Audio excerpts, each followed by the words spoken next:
Coming up on this edition of ATV News. We should not be silent. We'll show you how people around you are responding to the ongoing Israel-Hamas war. I don't know that timing's ever good for construction. We'll show you what may be slowing down your morning commute and how long it will last. The legendary House of Creep. You may have passed by this haunted Logan. We'll show you how this zombie keeps on puking. The leaves have been coming down. In weather, I'll show you when the snow will.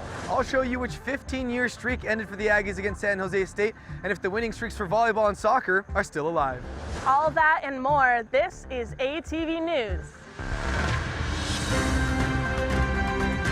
From the campus of Utah State University in Logan, Utah, the Department of Journalism and Communication presents the award-winning newscast, ATV News.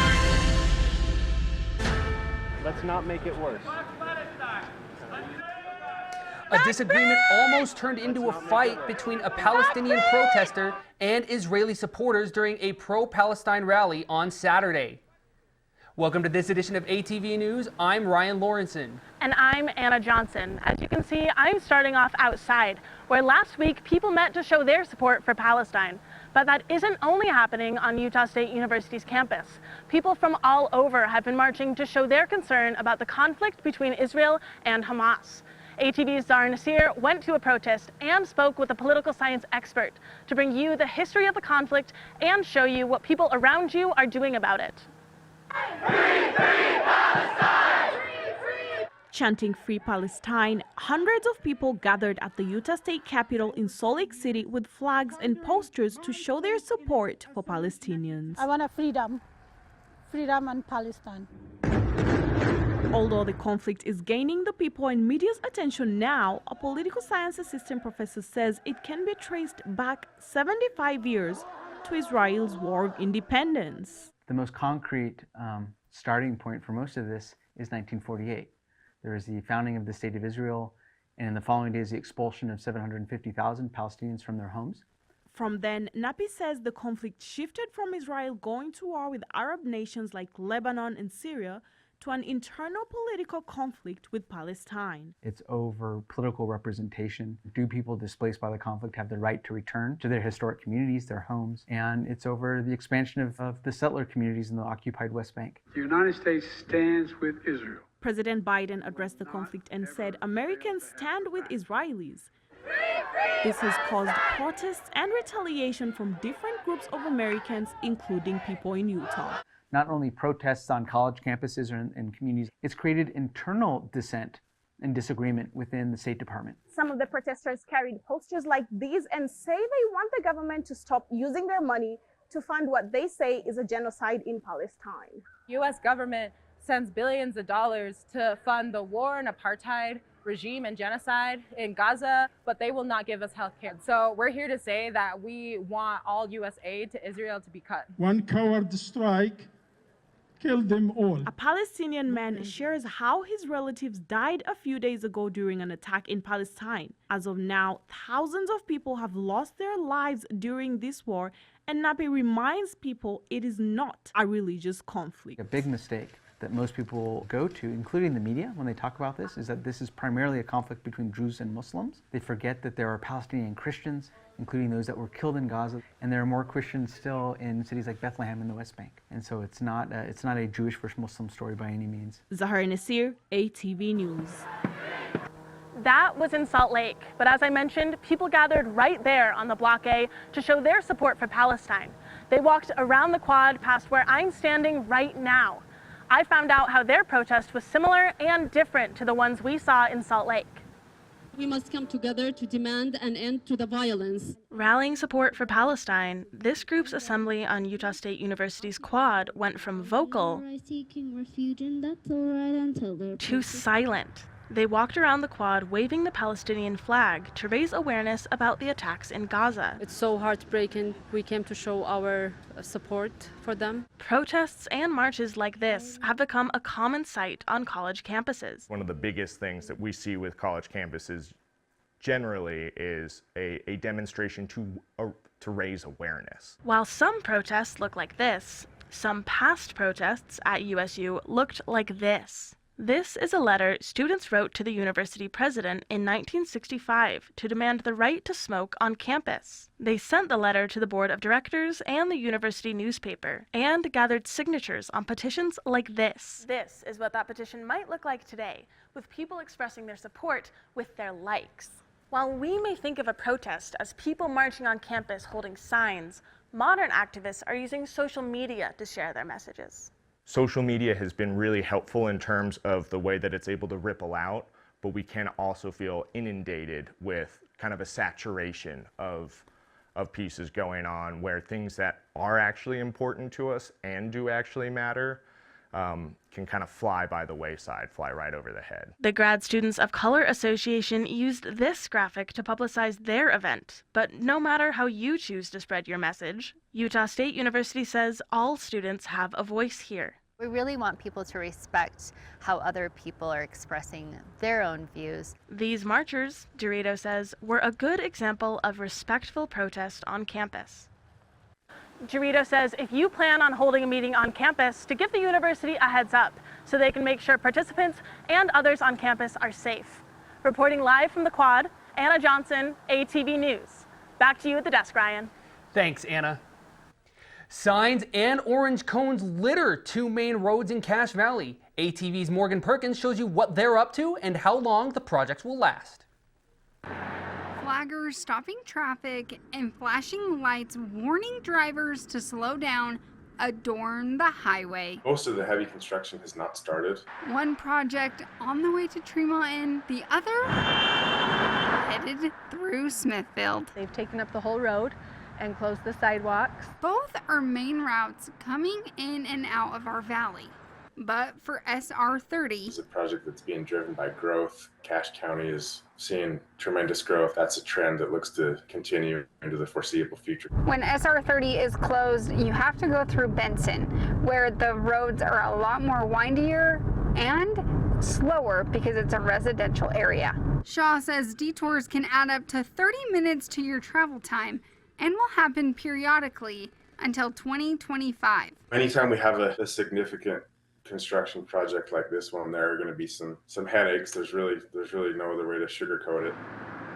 The Smithfield project is hitting Main Street businesses. I have been told by customers that it's a little harder to get to us. Also had people parking in our parking lot that shouldn't be in our parking lot because they don't want to deal with the traffic. Crews are adding a culvert that runs under the Main Street highway. There was an actual breach in the top of the deck of the bridge. It's been in the works for almost 2 years. Right now the creek is at its lowest. This is the perfect time to do it. If you were traveling north or west, anytime you do a construction project, you have to think about the safety of everyone. And there are not a lot of options for detouring around this. We just ask people to be patient and know when we're finished, this road is going to be a lot better than it is now in terms of safety and moving traffic. We're building it according to the growth that we expect to see over the next few decades. Morgan Perkins, ATV News. UDOT will be expanding SR30 to 4 lanes. Utah is suing Facebook and Instagram owner Meta. Nationwide, 41 states and the District of Columbia have filed either state or federal lawsuits against Meta. The only states that have not joined are Alabama, Alaska, Iowa, Montana, Nevada, North Dakota, Texas, and Wyoming. Governor Spencer Cox says Utah is suing Meta because they have crafted a highly sophisticated platform that puts kids in harmful cycles of excessive use through deceptive and addictive features. He also says Meta deceived parents and consumers about the risks of the platform. In a press release from the Associated Press, Meta responded saying, "We're disappointed that instead of working productively with companies across the industry to create clear, age-appropriate standards for the many apps teens use, the attorneys general have chosen this path." A nonprofit called The Defensive Line came to Utah State University to talk about ways to prevent suicide. Martha and Chris Thomas founded the Defensive Line with their son, New York Jets defensive lineman Solomon Thomas, after their daughter, Ella, died by suicide. Now they travel the country talking about suicide awareness. we've found it very helpful to talk about it, to let people know that we didn't know everything and we still don't know everything. But by being silent, it's not going to help. USU football head coach Blake Anderson also spoke at the event. He lost his son Kason to suicide in 2021. Not fun, but necessary. It's a conversation that we have to find a way to be comfortable having. As painful as it is to talk about losing a child to suicide, as painful as it is to share those stories and be vulnerable, it's necessary. How well do you think Utah's leaders are protecting our air quality? A report from Utah State University's Institute for Land, Water, and Air says most Utahns aren't satisfied. This is what Utah's air looks like most winters, full of smog from cars and trucks. Officials say they're working to improve that air quality. We do have more work to do on air quality. We know that, and we are moving forward with some efforts around air quality. The report says almost 55% of Utahns are very concerned about Utah's air quality, but only 18% think Utah's politicians are doing enough or too much to address the problem. It also says more than 40% of Utahns are very concerned about drought, Great Salt Lake drying up, population growth, and losing open space. A first-time collaboration took place on Monday right outside the Ag Science Building. This is Indigenous land, and it's important to recognize that. Y'all need some chili. The Range Club and the Native American Student Council sold chili and fry bread as part of a fundraiser. The NASC and the Range Club say they have goals and some members in common. This is Indigenous land, and it's important to recognize that. And I'm glad that the Range Club reached out to us to learn about plants in Navajo. Both clubs say they want Western lands preserved. At their next event, they say they'll learn about plants in both English and Navajo. Club members say everyone is invited. You can learn more about these clubs by visiting our Facebook page. It's like speed dating, but you share your faith instead. USU's Interfaith Student Association held a speed faithing event in an attempt to set a world record for the largest one ever. My faith is what has led to this being a core value. I think people stand across from each other in a big circle, sharing what they say is important to them and how it has connected to their faith. Like speed dating, everyone moved around after a few minutes of talking to the person across from them. The idea was to meet a new person each round and share your religious beliefs and core values with them. One speed faither says this event is important now more than ever, considering what is happening around the world. we see things on the news and then we just categorize people into these big groups, and then it's really easy to like dehumanize or belittle these people. And I think when you're looking at another human being in their face, it allows you to have more empathy and compassion. Organizers say although they did not set a world record for the largest speed faithing in the world, they had a good time. Joining us at the desk is Joe Cooney with ATV Weather. Joe, I've got some Halloween plans this weekend. How's the weather looking? Well, this weekend we might be getting a little bit of snow, but for Halloween it should be warming up a little bit and the snow should subside. Thanks, Joe. And coming up. The current temperature is 63 degrees. We have some gorgeous leaves on campus right now. Here in Logan, the current temperature is again 63 degrees. And after weather, it helps me connect to them, even though I never met them in person. These aren't just decorations. We'll show you how these help people connect to their ancestors. I just love the time of year, really. We'll take you to the house that's the talk of the town.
It was after shooting with your phone that you wanted to up your game, so you got a better camera.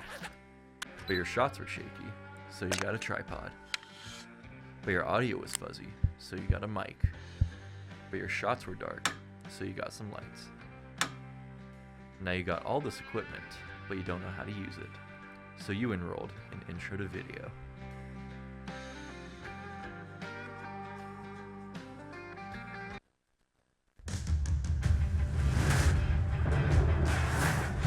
Welcome to ATV Weather. I'm Joe Cooney. Across the country today, we have two main systems of precipitation, one in the west, which we'll get to on our state radar, and another in the east. The one in the east spans from Texas all the way up to the Great Lakes region, bringing rain and even some snow to the more populated areas of the country. Now, going over here, we see that our more local system spans from about northern California all the way up to Montana. Let's zoom in on that with our state radar. So as we can see here, that band of rain and snow has just barely missed us here in northern Utah, but it's having heavy rains in southern Idaho and even some snow up in Montana. We seem to have missed that snow today, but going over to our 7-day forecast, we can see that coming tomorrow, we're looking at about 0.4 inches of snow here in the valley, and up at Beaver Mountain, about 7.5 inches. Hopefully that can help our snowpack and our ski season here. Now with that snow comes lower temperatures. As we see going on Thursday, Friday, Saturday, and Sunday, and into next week, the temperatures drop from the 60s today to the 40s next week. In the weekend, we also might see a slight chance of snow, but going into next week, we expect those temperatures to go back up, including on Halloween, even into maybe the low 50s. Hopefully that can help our trick-or-treaters stay somewhat warm. Now that you're all caught up in weather, let's go back to you at the desk. Thanks, Joe. How do you honor loved ones who've died? For Dia de los Muertos, the Day of the Dead, people use ofrendas. The Nora Eccles Harrison Museum of Art set up an ofrenda in its lobby. In Mexican tradition, an ofrenda is an altar usually set up on a table to honor lost loved ones. Even though they're long dead, they're still in our hearts, and we'll still remember them as long as we're still alive. A display board explains the item's symbolism. Scattered marigold petals create a pathway for the dead to follow home. Candles guide them through the darkness. The loved one's favorite things like foods, drinks, and toys are left out for them to enjoy. The traditional sugar skulls are a reminder to the living that everyone will die one day. While it is missing from this exhibit, people display photos of their loved one to show their remembrance. Now through November 13th, you can just dedicate a part of this ofrenda to someone you've lost by writing the person's name on a note and pinning it to the board. Halloween is just around the corner and plenty of homes in Cache Valley are already in the spirit. I went to one house that an entire neighborhood says has become a Halloween must-see.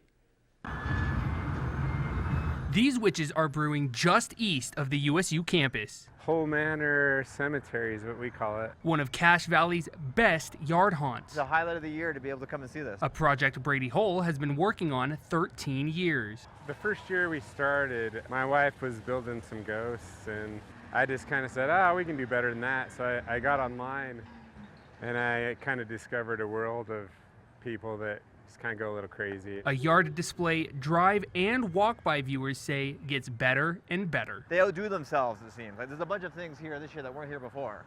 Last year there were just 2 witches standing here in front of the garage door, but this year Hull added a 3rd one. I love it enough to do this. It's kind of a labor of love. It's developed into kind of a community expectation. I really like the spider and the hanging people, the hanging things that move as if there's actually a body inside there. I think those are awesome. A little subtler than the vomiting guy. This is the toxic puker. This is one of the first ones I built. Basically, he did his frame out of like PVC pipe and then hooked him up to a sump pump and ran a hose out of his mouth. And then just hooked him up to a cycle timer. Hull started asking for donations in recent years. He says the price of his shared storage unit has doubled. I just try to recoup a few costs, and basically if I make enough to pay for the storage fees and the power, pretty much donate the rest to the food pantry. But he says getting started is as simple as getting onto some of the online forums for haunters and just seeing what you like and try building something for yourself. It's actually pretty fun, rewarding. And on Halloween night, we usually give about between 700 and 1,000 pieces of candy. Hull says he starts decorating in mid-September. And joining us from ATV Sports is Noah Giles. Noah, are we going to see anything scary in sports? Any spooky things? Any creepy calls from refs? I don't think anything scary or creepy per se, but definitely there's the spookiest thing is that our offense is just as bad as it was against San Jose State. But we'll have more on that coming up. Cordero keeps. Ball free, and Utah State has it. I'll show you how a wild first quarter filled with turnovers didn't guarantee a victory for the Aggies.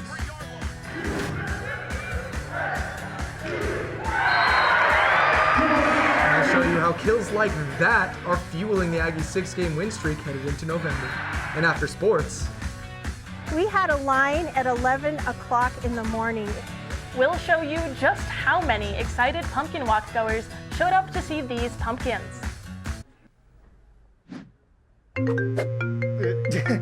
Hello? Mom, you gotta stop this. I'm in a library, okay? What could happen?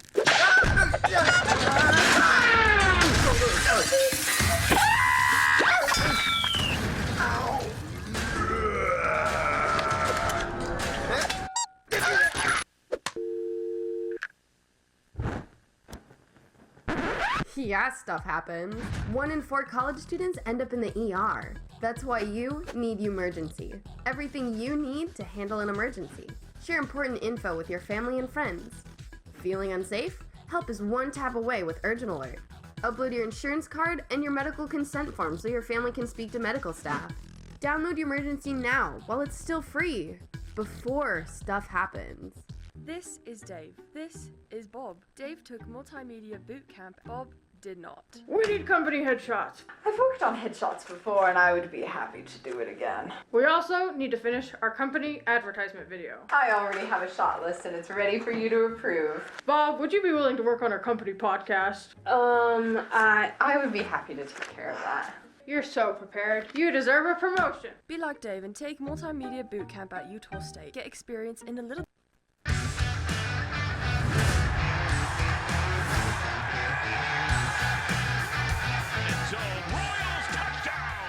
even though he found the end zone in the fourth quarter, junior wide receiver Jalen Royals only managed 4 catches and 60 yards against San Jose State after 3 consecutive games of over 100 yards receiving. Welcome to ATV Sports. I'm Noah Giles. The Aggies haven't lost to San Jose State in football since 2008, but that streak was in danger as the Aggies went to California on Saturday. The Spartans came out of the locker room looking to put that streak to rest. Picking up the action here in the first quarter was the senior quarterback Chevin Cordero handing the ball off to junior running back Quali Conley up the middle to open the scoring in the game. Another look here, you see 2 Aggie defenders run right into each other. It's gotta hurt. On the ensuing kickoff, junior wide receiver Micah Davis gets hit and fumbles the ball, putting the Spartans in a great position to score. But following the Davis fumble, Cordero fumbles it inside the 5 and the Aggies recover. You see them coming up with the ball. A few minutes later, freshman quarterback McKay Hillstead rolls to his right and throws back across his body and is intercepted. He threw 2 on the day. Following the interception from Hillstead, Cordero hands the ball off to senior running back Kyrie Robinson, who gets the ball ripped from him for another turnover. If you're counting, that's 4 turnovers for both teams combined in the first quarter. Robinson redeemed himself with this touchdown catch with a minute to go in the first quarter to push the score out to 14-0. Moving on to the second quarter, Hillstead finds Davis for this 25-yard connection to tie the game headed into halftime at 14. The Spartans started dissecting the defense in the third quarter with Conley going in for his second score of the day. The Spartans finished with 251 rushing yards to the Aggies' 104. Later in the quarter, Cordero finds senior Charles Rogers, who's on the depth chart as a linebacker, for the 10-yard score, pushing the Spartans' lead up to 14. Hillstead is pressured here on this next play as he tries to escape, and he just ends up throwing the ball away. You see the defender draped all over him. He was pressured all game and rarely had time to find his receivers, as he only finished with 160 yards passing. Later in the game, with the game well in hand for the Spartans, Hillstead is intercepted by sophomore cornerback Javion Cole as the Spartan defense stepped up in the second half and held the Aggies to 7 points after halftime. The Aggies only managed to gain 264 yards as they fell 21-42. The Aggies fell to 3-5 with a 1-3 record in conference play. The Aggies don't play until November 4th when they head back to California to take on San Diego State. The high school football playoffs are underway as Mountain Crest hosted Tooele on Friday. We'll hop right into this with Mountain Crest already up 7-0 in the first quarter. As you see, senior running back Dax Benson breaks this one to the outside, turns on the turbo, and blazes down the sideline for the 80-yard score. Later in the first, Mountain Crest gets a partial block on this punt. Right here, you see the punter get the ball.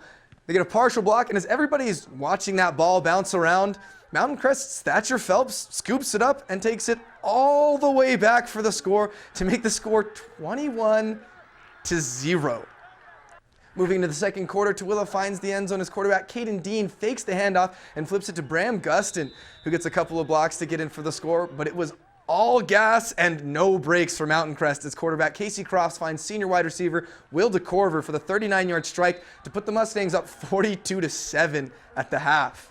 In the third quarter, Crofts finds Benson on the screen pass here, who keeps his eyes up and follows his blockers to go untouched for the touchdown. Nobody even getting a hand on him there.